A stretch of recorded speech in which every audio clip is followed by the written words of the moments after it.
Halo semuanya, pada kesempatan kali ini kami melaksanakan praktek lapangan agroforestry di Desa Laboijaya, Kabupaten Kampar, sebuah desa yang berjarak kurang lebih 65 km dari kota Pekanbaru.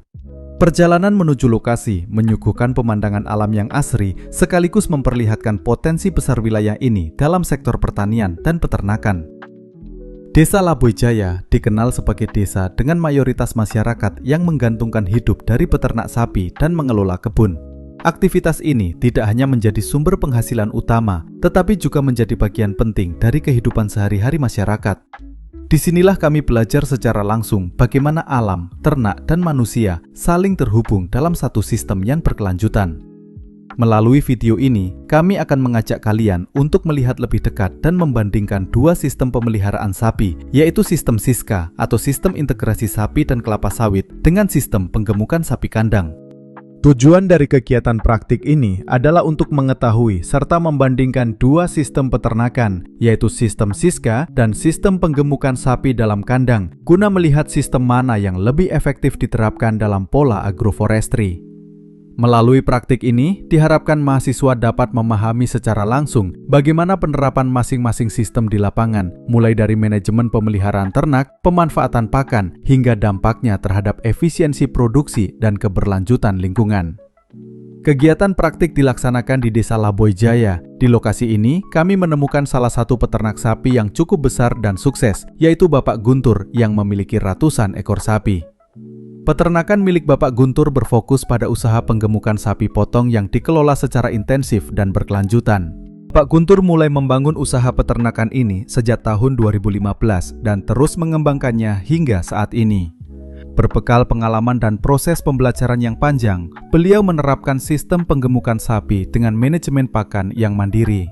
Pakan sapi diracik sendiri menggunakan komposisi khusus yang telah melalui berbagai tahapan uji coba, sehingga mampu memenuhi kebutuhan nutrisi ternak secara optimal. Melalui sistem pakan racikan tersebut, pertumbuhan sapi menjadi lebih terkontrol, sehat, dan efisien, sehingga produktivitas peternakan dapat terus meningkat. Hal ini menjadi salah satu contoh nyata bagaimana inovasi dan ketekunan dalam pengelolaan peternakan dapat memberikan hasil yang maksimal. Selanjutnya kami melanjutkan kegiatan dengan mewawancarai salah satu karyawan di peternakan milik Bapak Guntur.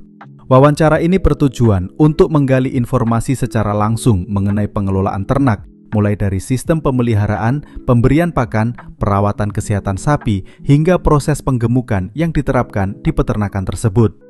Melalui sesi tanya jawab ini, kami memperoleh gambaran nyata tentang bagaimana aktivitas peternakan dijalankan setiap hari, tantangan yang dihadapi dalam merawat ratusan ekor sapi, serta strategi yang digunakan untuk menjaga produktivitas dan kualitas ternak.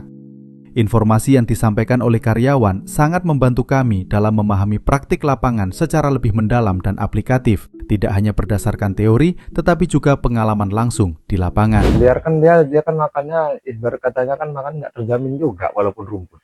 Kalau di sini kan kita jamin, kita carikan makanannya 24 jam dia makan. Satu, kedua, vitaminnya selalu ada kami kasih. Nah, dia harus dikasih vitamin. Kalau di luar sana kan nggak juga minum vitamin, nggak teratur. Kalau di sini teratur.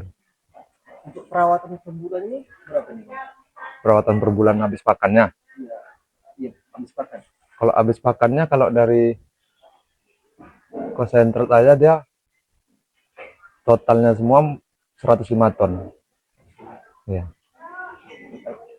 Pakannya. Pakannya lalu dari mana? Pakannya dari Lampung, dari Jawa. Hah? Beli.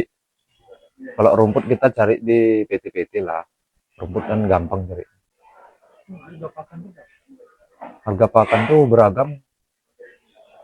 Kita kan pakan dia tuh datangnya kadang 1 tronton, 2 tronton. Berapa kali pakan?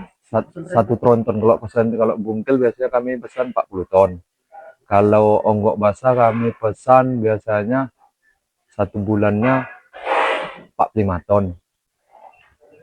Kalau onggok kering kami pesan karena berhubung nggak ada 26 ton. 1 bulan aja tuh habis. Itu lain dari solid dari apa ya, rumput. Kalau rumput kita nggak tahu beratnya. Dia makan utamanya dia batang jagung, fermentasian. Nah, yang di drum-drum itu batang jagung fermentasian. Kalau kami pagi kami kasih vitaminnya, sore kasih vitamin, jam 12 siang nanti vitamin makan. Kalau ini vitamin minum karena kita bersihkan ini. Kalau ini kan ada kotorannya, Nah, bisa dilihat. kotorannya bisa jadi pupuk, kita masukkan dalam karung, Dijual juga. dijual. Ada yang beli kita jual, kalau nggak ada ya kita taruh di ladang sendiri aja. Harga kotorannya sendiri per karung berapa tuh? Kalau jemput 10.000 10.000. ya per karungnya. Kalau diantar tergantung jarak tempuhnya. Kalau dia jauh, katakan aja dari sini tak air tiris kan, nah, dia 20.000 per karungnya. Karena kita mobil kita kan. Tapi kalau penjualan kotoran ini banyak juga. Banyak juga. Ini pesanan 1.000 karung, cuman barang yang terkumpul baru 800.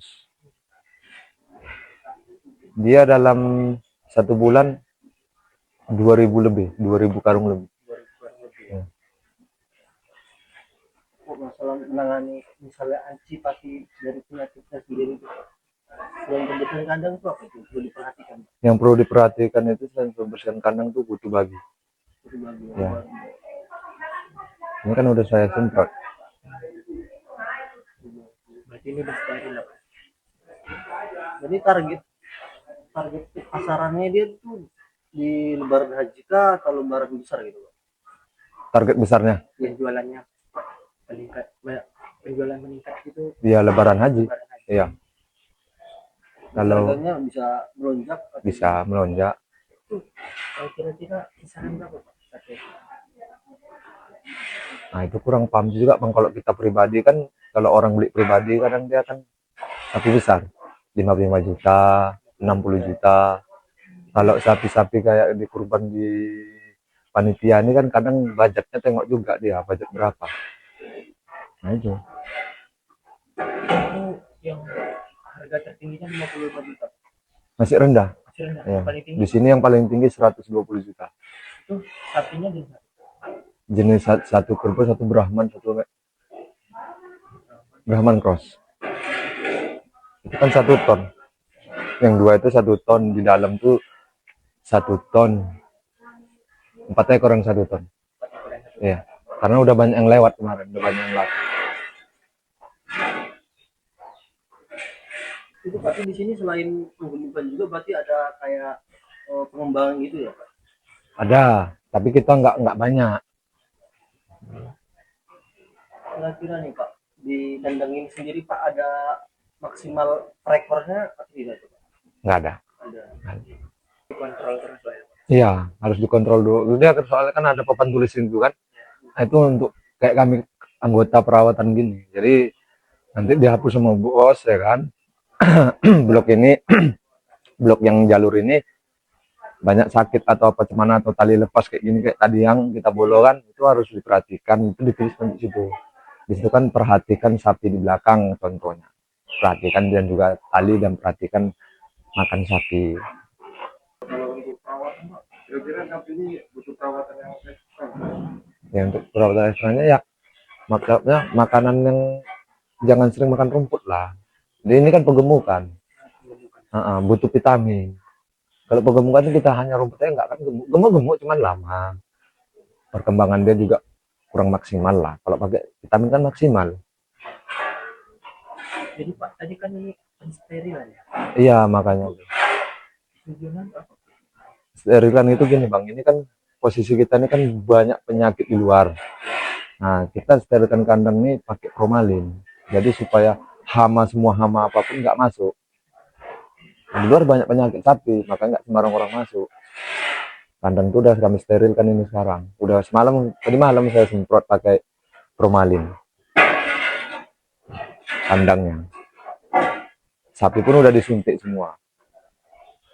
Makanya kalau kita tanya dulu orang dari mana, apakah Bang tadi ada persinggahan dari kandang sapi lain, peternak lain kan itu. Kalau nggak ada, ya dipersilakan. Jadi kalau ada, mohon maaf kan itu. Tiap kandang beda suhunya. Ini usia rata-rata berapa? Beragam-ragam Bang Yang paling banyak usianya. 5 tahun. Ya. Ini kalau untuk dijual kayak ini itu usia berapa tuh? Kalau usia kurang paham bang, tapi kalau bobot banyak orang kan nggak usia nyerita. Iya, Bobot berat badannya 250 kilo. Rata-rata orang kemarin beli gitu ya. Kita kan timbang. Orang beli timbang. Kebanyakan 250 kilo, 300 kilo. Timbang hidup ya. Kalau untuk penyakit sendiri Pak, kira-kira penyakit apa yang sering timbul? Yang sering timbul penyakit itu PMK.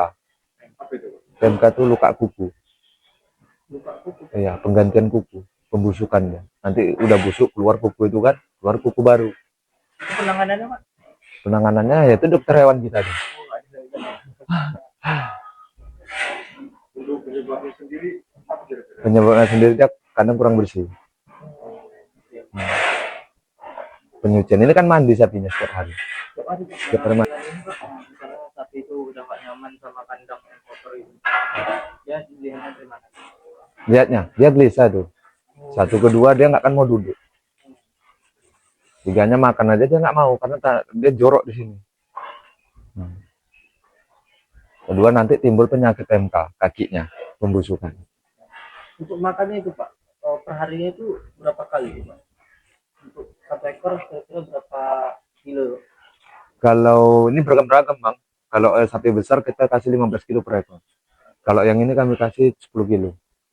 10 kilo. Ya. Kalau sapi Bali nggak sehari, Sekali. makan pagi. Makan pagi. Beda Sehari- makan sore, beda makan malam.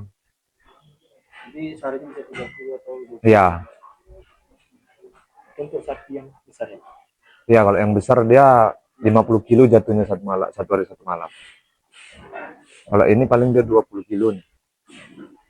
Kotorannya sendiri Pak, biasanya diolah lagi atau Langsung kita jual aja. kemana itu? Banyak dari perkebunan sawit, teman-teman aja. Kadang rumbai. Ya. Ya masyarakat sini juga. Bisa. Diolah lagi tuh. Bisa dulu lagi tenaga kerjanya yang kurang. Kami di sini cuma orang berapa nih. Apalagi ini anggota satu orang libur. Yang ngarit. Yang ngarit anggota sini. Oh, di sini. Kita karyawannya 7 orang. 7 orang. Ya. Lain sama itu 7 perawatan sapi.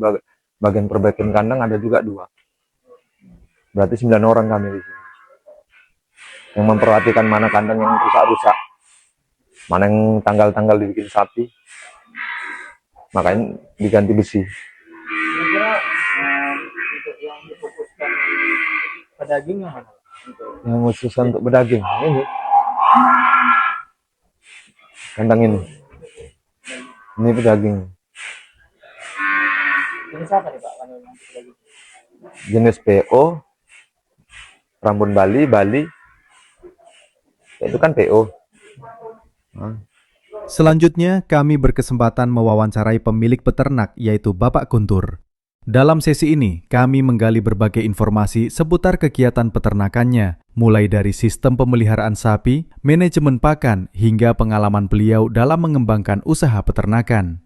Wawancara ini bertujuan untuk menambah wawasan kami, serta memperdalam pemahaman mengenai praktek peternakan yang diterapkan di lapangan. Halo, kenalkan nama saya Guntur Laksana. Kalau kandang ini sendiri mungkin banyak, cuma kalau beberapa kampus sudah ada yang tahu. Jadi kalau total populasi di kandang ini sekitar 333 ekor, kecuali yang masuk tadi. Kalau untuk pemeliharaan kami basicnya rem atau pengandangan, bukan jual beli sama desain kurban, potongan kami terima semua. Kalau sesuai yang kata bapak tadi apa, integritas peternak kelapa sawit Siska. Nah, kalau itu kan biasanya dilepas di kebun sawit. Cuma kalau di kami dikandangkan, kami full pakan, dijual konsentrat, kita cukupkan nutrisinya, baru kita operasi. Mungkin dari adik-adik ada yang mau dipertanyakan, bisa kita bantu. Kenapa lebih milih gitu? Beberapa kadang ada yang efisiensinya karena kita nyari keuntungannya. Kalau kami kan basicnya kan jual beli. Beberapa orang kadang-kadang kan ada yang datang nggak mau nengok di lapangan nih, nggak mau nengok sistem Siska ini kan. Pertama cuaca, tempat, beceknya kan. Kita nyari efisiensi langsung, misalnya ini sapinya langsung tengok. Kalau di kandang kan kita kontrolnya enak. Jadi kita tahu misalnya sapi itu sakit, sapi itu lapar, sapi itu kurang nutrisi, kurang pakan, kurang serat, kita bisa ngontrol langsung. Cuma kalau di program Siska, kita nggak bisa. Kita cuma bisa ngawasi, tengok pakannya. Karena itu full hijauan alam. Bisa kita kasih misalnya protein tambahan, cuma kan efisiensinya nggak terlalu signifikan ya. Karena kalau sapi ini sistem pengemukan, makin banyak gerak dia, makin lambat dia naiknya.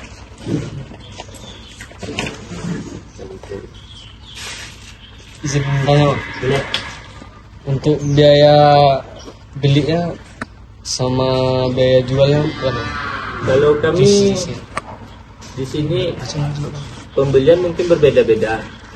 Kalau di sapi Bali mungkin rasnya ada yang 10 sampai 13 juta untuk di sekarang. Kalau untuk di sapi Brahman ada yang 40, 35 sampai ada yang 80 juta yang kayak gitu. Itu 80 juta. Kalau untuk di Kerbau pun ada, masing-masing berbeda. Cuma kami keuntungan mungkin nggak bisa kami patokkan karena kita pakai rasa.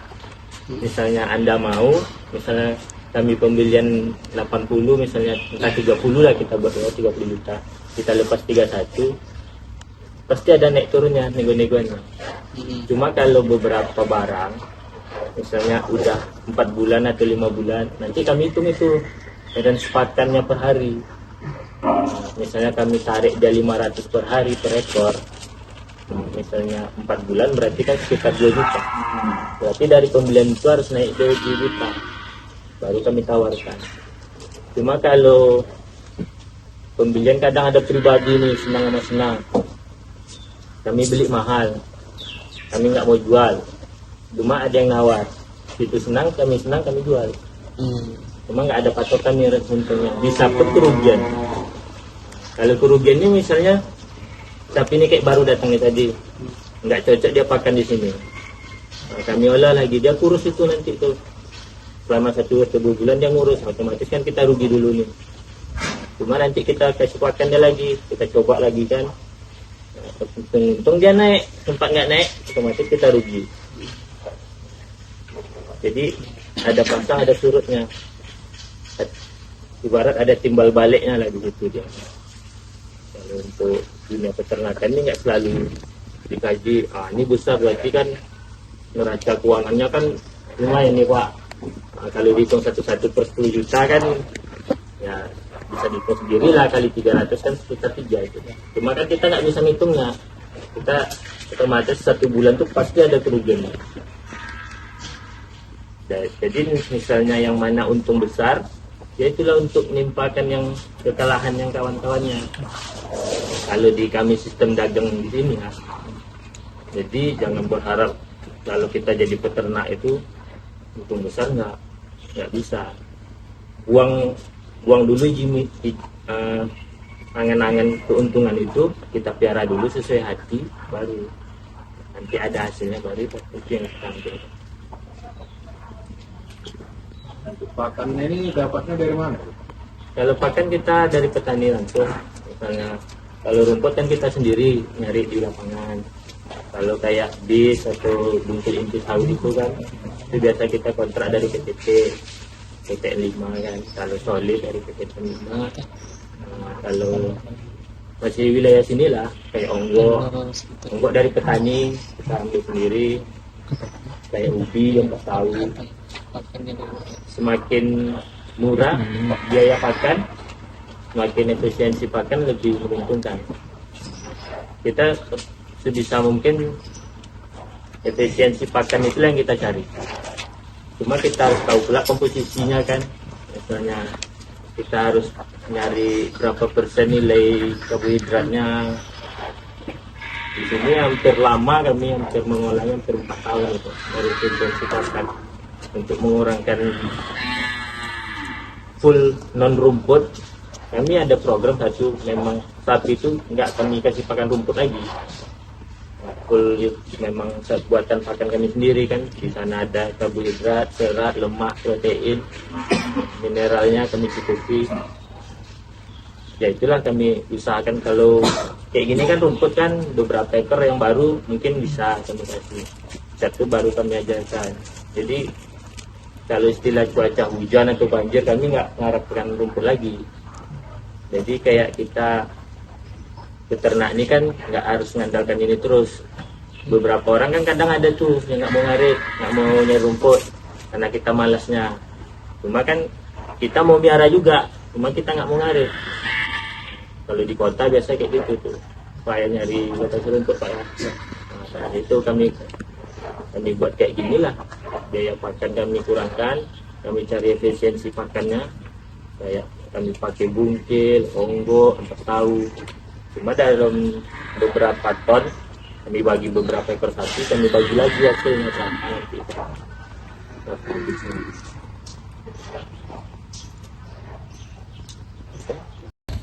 Saya adik-adik lah kan, kalau peternak ini mungkin mayoritas nyarinya untung. Tapi kalau di saya pribadi, di sapi mungkin saya tidak akan untung. Cuma saya fashion saya memang di sini. Saya punya rasa. Jadi istilah kalau mau beternak nggak ada rasa nggak usah lah. Karena kalau kita nyari untung, jujur adu-adu terima kasih pun kami pernah. Kalau untuk bicara ternak ini misalnya kan, kalau adik-adik sendiri misalnya di kurban lah, ini masjid. Kalau di sapi kurban itu mungkin kalau kata-kata adik-adik mungkin kami beruntung, panennya lumayan kan, habisnya banyak, itu nggak akan ada untungnya. Kenapa kami bicara untung? Nggak ada untungnya. Karena kita pembelian dari dari dasar misalnya 15 juta, penjualan mungkin 18 juta kan 3 juta itu. Cuma kan kita pemeliharaan kan selama 6 bulan. 6 bulan kita pelihara. Di situ ada pakan, ada penjagaan, kontrol, vaksin, biaya misalnya tak terduga nanti kan. Itu semua ada lengkap itu. Nanti di masjid lagi kita turunkan. Nanti nego-negoan kita lagi sama masjid. Kita cocok sama cocok. Kalau nggak cocok mungkin nggak akan jadi Pak ya. Nah, di situ mungkin bisa kita dikatakan tidak untung. Nah, cuma kan pemikiran orang di luar pasti untung itu. Pasti untung, pasti banyak itu. Enggak, sama. Cuma kami siasatkannya satu. Kami di sini jual pakan.